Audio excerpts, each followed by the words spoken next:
Hello and happy 2016. Hey guys, welcome back to my channel. I know it's been 6 months, but I've been in college. I posted some stuff on my Instagram, but I haven't filmed, so I am back. I've got another transformation video. It's going to be kind of like the Drusilla one, only instead of vampires. Now we're going to do something from Teen Wolf because the season premiere was yesterday, which was Tuesday. I am going to be recreating Kate Argent's Werejaguar look thing. It's not in this current season, but it's a really cool character and I've been meaning to recreate it. I don't know if this is a tutorial or a sped through thing. If you'd like to see how that happens, just keep on watching. So I started off this look by sculpting the prosthetic that I was going to make on my face cast with clay.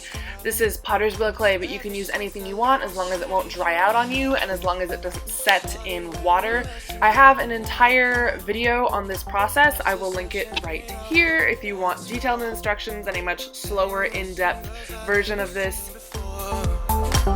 You used to call me on my cell phone. And then I just filled in the eyelash area with clay to make sure nothing got caught in there once I filled the whole thing with plaster. Then I cut a clean edge around the entire thing.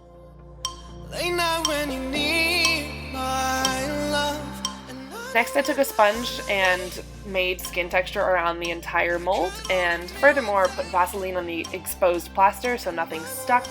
Last step is to build a clay wall around the entire face cast and then fill it with plaster of Paris.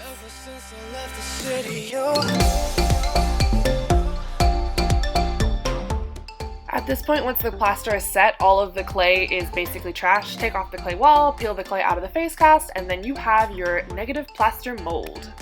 So what I didn't talk about here was the next step, which is actually making the prosthetic. I basically mixed glycerin, gelatin, and water, and then heated it in 10-second intervals and poured it into the mold, pressed it up against the face cast, and then peeled out the prosthetic. Got a reputation for yourself now. Everybody knows and I feel left out. Girl, you got me down, you got me stressed out. This product hasn't been on my channel before. It's a 2-part silicone compound called 3rd Degree. Basically, I'm just using it to smooth out the edges of the prosthetic instead of dissolving it with witch hazel because I thought since these edges were thicker than I wanted, it would be easier to cover them with silicone than it would be to dissolve them into my skin. Basically, 3rd Degree is a 2-part silicone compound that you cannot mix within the jars at all. They have to stay completely separate and not contaminated, so I used 2 different spatulas to mix them in a separate bowl. To get the right consistency, you want to mix equal parts of both compound A and B.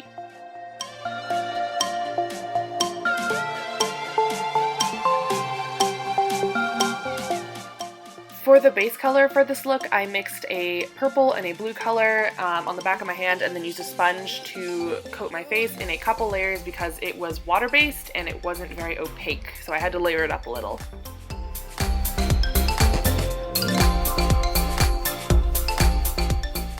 The base was looking more blue than I wanted it to, so I took a light shimmery purple to set the cream blue base.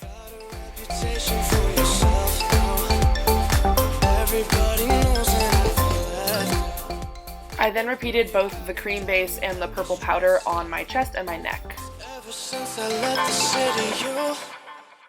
Using this metallic blue shade, I highlighted my chin, my nose, and my collarbone.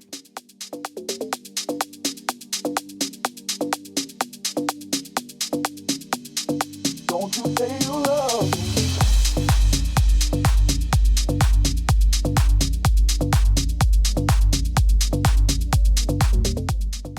From here on out is a lot of detail work with a fine brush and some black and blue paints. I forgot to show you guys, but I'm using another product that's new to my channel, which is the Skin Illustrator FX palette. They are alcohol-based paints, which means that they are dry in the palette, but you have to use 99% isopropyl alcohol to activate them, but it works similar to watercolor paints where you just dip your brush in the alcohol and then run it through the paint. Give me all your reasons to leave them, but don't you say you love, don't you say you love. Say you really want me, tell me that you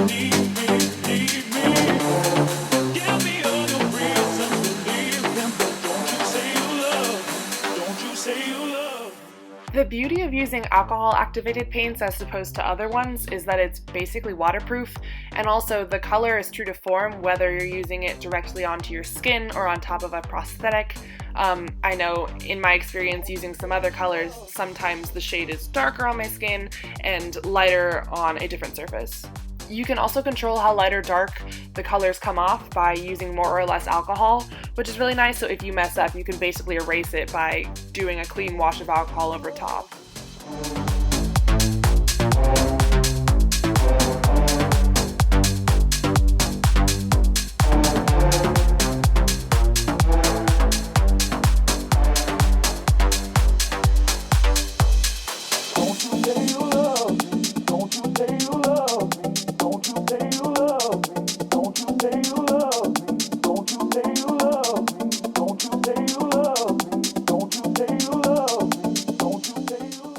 I realized here that my eye sockets were too dark compared to the other dark blue on my face, so I ended up adding a lighter blue over the black so that it still had dark undertones, but it wasn't so starkly contrasting with the other colors.